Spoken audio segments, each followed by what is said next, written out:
कलकत्ता से 400 किलोमीटर दूर नोआखली, आज के बांग्लादेश में पड़ने वाला ये छोटा सा जिला हिंदुओं के सबसे बड़े नरसंहार का स्मारक है। वो शरद पूर्णिमा का दिन था। बंगाली हिंदू इस दिन पारंपरिक रूप से माता लक्ष्मी की पूजा करते हैं। इसे बंगाल में कोजागरी पूजा के नाम से जाना जाता है। 10 अक्टूबर वर्ष 1946, स्थान नोआखली, बंगाल। सूफी दरगाह दायरा शरीफ के खादिम पीर गुलाम सरवर ने 20,000 मुसलमानों को संबोधित करते हुए कहा, अपने खेतों में तुम जो चावल उगाते हो उसे कौन खाता है? हिंदू खाते हैं। हिंदुओं की औरतें सुंदर क्यों होती हैं? क्योंकि उन्हें अच्छा खाना मिलता है। हमारी औरतें बीमार पड़ती हैं तो उन्हें अपने हाथों से कौन टटोलता है? हिंदू डॉक्टर। सामने नाराए तकबीर, अल्लाहू अकबर चिल्लाती हजारों मुसलमानों की भीड़ थी। कसम खाई गई कि नोआखली में हर काफिर और कुफ्र के हर निशान को मिटा दिया जाएगा। बिल्कुल वैसे ही जैसे लगभग 2 महीने पहले कलकत्ता में डायरेक्ट एक्शन डे के नाम से हुआ था।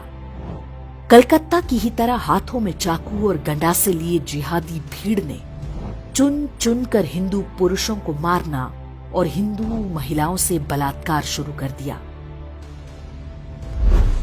हिंदुओं की दुकानों और मकानों में आग लगाया जाने लगा। हिंदुओं से कह दिया गया था कि जिंदा रहना है तो उन्हें इस्लाम कबूलना होगा। जस्टिस जीडी खोसला ने भारत के विभाजन पर अपनी पुस्तक स्टर्न रेकनिंग में लिखा है, भीड़ ने नारायणपुर के जमींदार सुरेंद्र नाथ बोस के मकान पर हमला बोला। वे परिवार के साथ छत पर चले गए। दंगाइयों ने घर में आग लगा दी। घर जलने लगा तो सुरेंद्र बाबू ने छत से छलांग लगा दी। वे दंगाइयों के सामने ही गिरे। उन्मादी मुसलमानों ने उनके शरीर के टुकड़े टुकड़े कर डाले और उनका कटा हुआ सिर पास में ही खड़े पीर गुलाम सरवर को भेंट किया। ऐसा नहीं है कि नोआखली के हिंदुओं ने प्रतिरोध नहीं किया। हिंदू महासभा के नेता और वकील राजेंद्र लाल रॉय चौधरी ने लोगों को संगठित करके संघर्ष का प्रयास किया, लेकिन वे सफल नहीं हो पाए। उनके घर को भी जला दिया गया।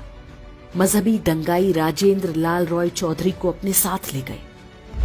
बाद में उनका कटा हुआ सिर सूफी गुलाम सरवर को पेश किया गया। उनकी 2 बेटियों को मौलवियों ने आपस में बांट लिया। कलकत्ता में डायरेक्ट एक्शन डे के विरोध में गोपाल पाठा ने हथियार उठाया था।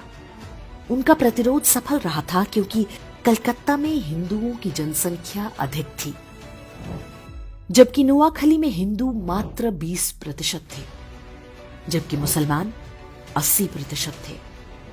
तब जो नोआखली में हुआ वो आज हम कश्मीर से लेकर केरल और कैराना तक में आए दिन देखते हैं। 10 अक्टूबर 1946 को शुरू हुआ ये हिंदू नरसंहार चलता रहा और बाकी देश में किसी को कुछ भी पता नहीं चलने पाया। 15 अक्टूबर को नोआखली नरसंहार की सूचना दिल्ली पहुंची।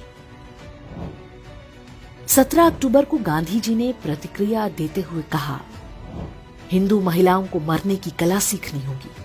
बलात्कारी के सामने झुकने से अच्छा है कि वे अपने हाथों से अपना गला घोंटकर या जीभ दांतों में दबाकर मर जाएं। गांधी के इस असंवेदनशील बयान से पूरे देश में हिंदुओं में कड़ी प्रतिक्रिया हुई। इसलिए अगले दिन उन्होंने प्रार्थना सभा में अपने विचारों को और भी स्पष्ट करते हुए कहा, कल मैंने कहा था कि हिंदू महिलाएं अपना गला घोंटकर या जीभ दांतों से काट कर मर जाएं, लेकिन मुझे बताया गया है कि ऐसा करने से आत्महत्या संभव नहीं है। ऐसे में मैं हिंदू महिलाओं को जहर खाने की सलाह दूंगा। मैंने सुना है कि योग क्रिया से भी आत्महत्या की जा सकती है। मैं पता करूंगा कि ऐसा कैसे किया जा सकता है। नोआखली में हिंदू मारे जा रहे थे। अहिंसा और शांति के पुजारी गांधी जी हिंदू महिलाओं को आत्महत्या करने के नए नए उपाय बता रहे थे। नोआखली और आसपास के क्षेत्रों में जिहादी निर्वस्त्र हिंदू महिलाओं के जुलूस निकाले जा रहे थे, लेकिन गांधी शांति और अहिंसा की अपनी विकृत धारणा का सार्वजनिक प्रदर्शन पूरी निर्लज्जता से करते रहे। 19 अक्टूबर को कलकत्ता के अमृत बाजार पत्रिका में एक समाचार छपा जिसमें नोआखली के विभूति भूषण दास के हवाले से शीर्षक दिया गया, वी ऑल हैव बिकम मुस्लिम। इसमें बताया गया कि नोआखली में अधिकांश हिंदू पुरुषों को काट डाला गया है, महिलाओं और बच्चों को जबरन मुसलमान बना दिया गया, उन्हें गोमांस खिलाया जा रहा है और 5 वक्त नमाज पढ़ने का आदेश दिया गया है। बंगाल के तत्कालीन गवर्नर ने भी अपनी रिपोर्ट में इसकी पुष्टि की। नोआखली में जिन पुरुषों की हत्या की गई, उनकी विधवाओं का निकाह उनके ही पति के हत्यारे के साथ पढ़वाया गया। बूढ़े मौलवियों की गिद्ध दृष्टि छोटी बच्चियों पर थी, जिन्हें वे अपनी हवस का शिकार बना सके। गांधी के कहने पर कांग्रेस के तत्कालीन अध्यक्ष आचार्य कृपलानी और उनकी पत्नी सुचेता कृपलानी नोआखली के दौरे पर गईं।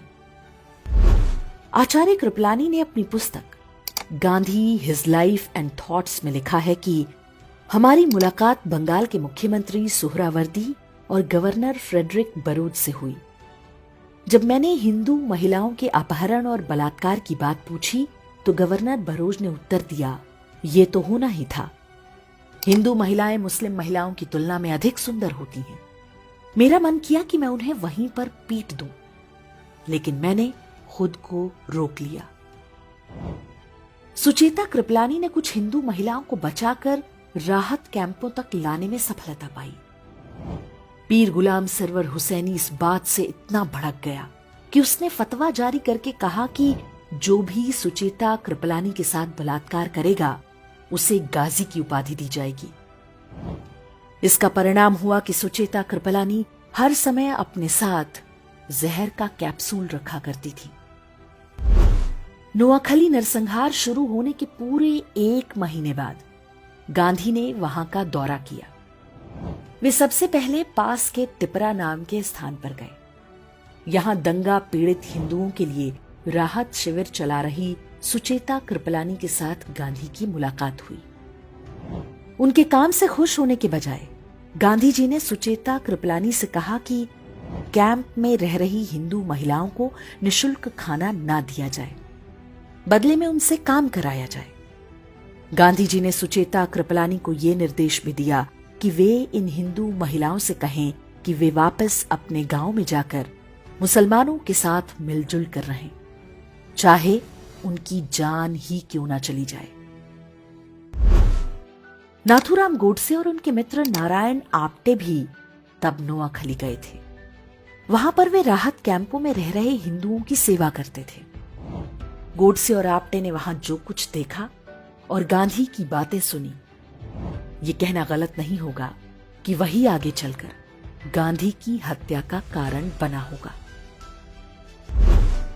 काशी हिंदू विश्वविद्यालय के संस्थापक महामना मदन मोहन मालवीय ने नोआखली में हिंदुओं के नरसंहार और महिलाओं से बलात्कार के वृतांत सुने तो उन्हें गहरा सदमा लगा।